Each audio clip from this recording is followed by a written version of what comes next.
story of Matheli, a Surya folktale. Once there was a beautiful kingdom ruled a king.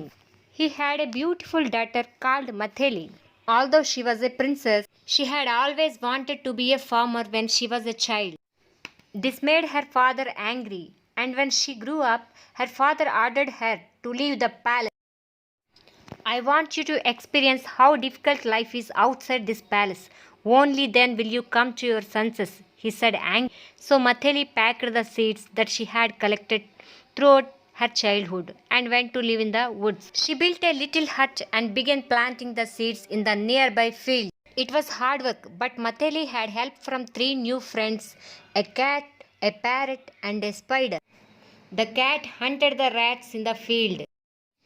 The parrot flew around the kingdom and brought back the latest news.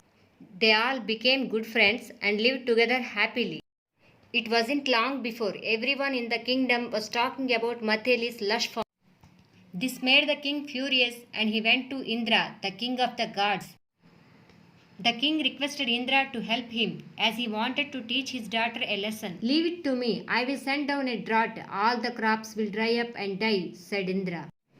The parrot heard this and quickly recounted it to Matheli. They removed their crops to a damp river bed. When the drought took place, all the crops in the kingdom dried. But Matheli's crops survived.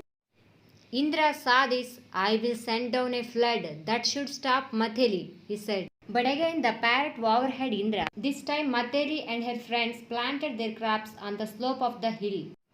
When the flood came, drowned all the crops in the kingdom. Only Matheli crops survived because the excess water simply flowed downhill. I will send hundreds of rats, Indra decided. But the parrot told the cat of Indra's plan. Wonderful! I will call my cat friends for a feast, purred the cat. Soon the cats had eaten every single rat in the field. I will send birds. She can't save her crops from birds, Indra said. But the spider called her spider friends and they wove sticky webs above the crops. When the birds attacked the crops, they were stuck in the sticky web. By now, the king had bigger problems. The drought and flood had destroyed all the crops in the kingdom.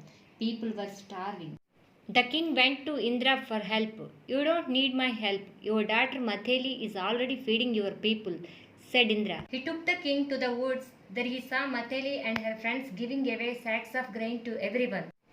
The king felt ashamed of himself and proud of his daughter. The king requested her to come back to the palace. She did not return to the palace. She stayed in her hut beside her fields, living happily with her friends. The end. Art, editing, screenplay, direction with Suresh Satvik and with Jashwant. Thank you.